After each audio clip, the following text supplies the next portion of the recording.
Hey guys, Thanksgiving will be here in a matter of weeks, and if you are starting to feel the pressure of all the homemade pies, I have got the perfect recipe for you. It's completely low tech. You're not gonna need any food processors, any electric mixers. You're gonna be able to make it in less than an hour, and people are gonna think you are a complete rock star.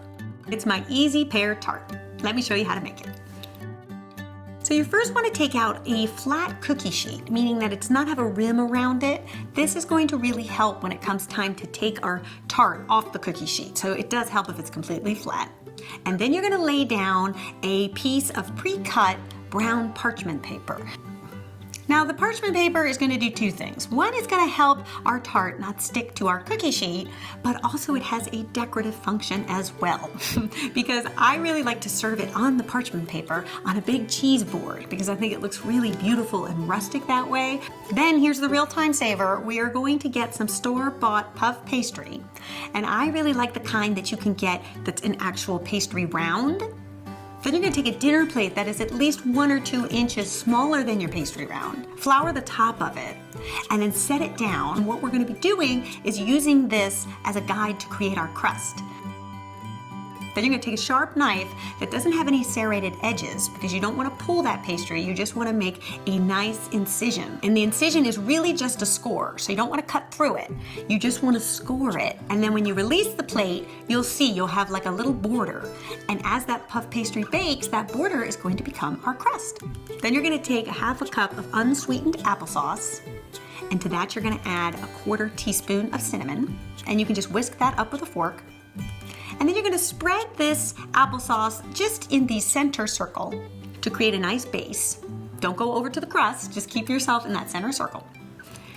Okay, and now here comes the most impressive part, the pears. So for this recipe, I really like to use those brown pears or red pears, and we're going to leave the skins on because that's the real pretty part. Then you're going to take your pear and cut off what I like to call the hips of a pear. I don't know if that's the technical term, but that's what I call it because it kind of look like little hips. And you want to cut it just so that you're cutting enough of the hip off, but you're not actually cutting into the core. Then you'll be left with a little rectangular core. Another easy step. Then you're going to take the pear hip, cut side down, and you're going to slice very thinly, about 1/8 of an inch thick. And it does really help if your pears are ripe. Because this tart does not bake very long, you want to make sure that if you were to bite into this pear, it would be nice and tender and ripe already.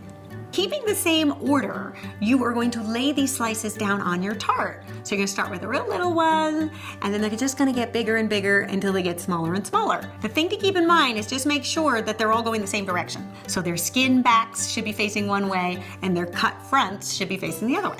So you're going to do this with all of your hips first, going all the way around your tart. And then the little side parts of the pear that we cut that are smaller, what I like to do is keep the top intact and just slice very thinly the bottom part. And then you'll create almost like a fan effect, and you're going to put that in the center.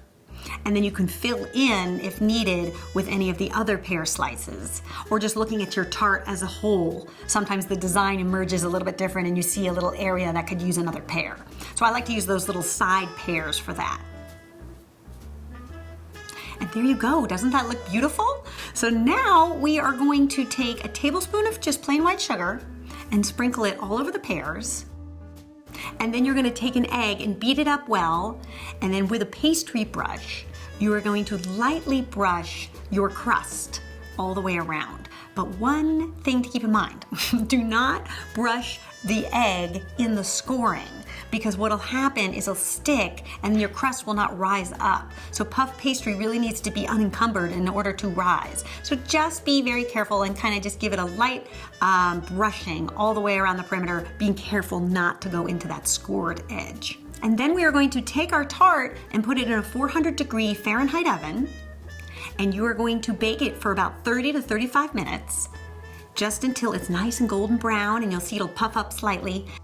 And then the final step is just to brush our pears with a little melted jelly that you can melt in the microwave, about 30-second increments, or you can do it on the stovetop too. And what this is going to do is create a really beautiful shine to our pears. If you can't find apple jelly, I have found that apricot jelly is a great substitute. It is tart without being too sweet. Or another great option would be like a fig jam. That would really make this a beautiful fall flavor too. Then, I love to serve this tart with some homemade whipped cream. And you guys have seen me make whipped cream on this channel dozens of times, usually in my electric mixer, but I wanted to show you how quick and easy it can also be done with just a wire whisk in a bowl.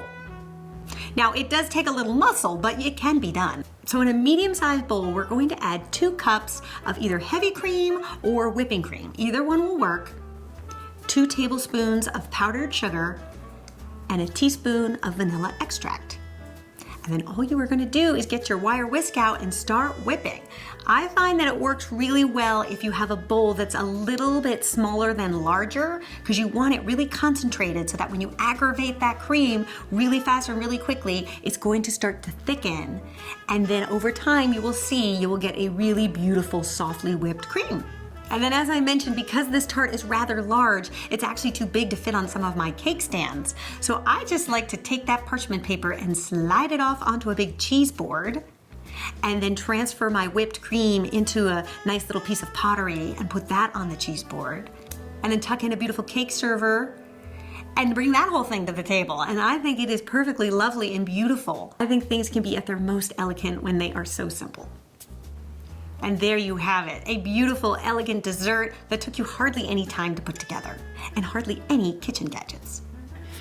I hope you guys give this one a try and let me know what you think.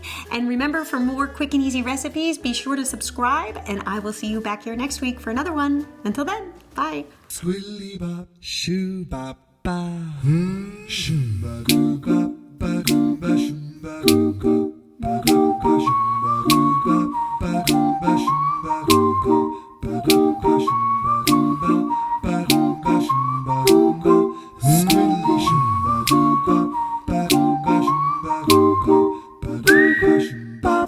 Squilly bop, shoo ba doo da.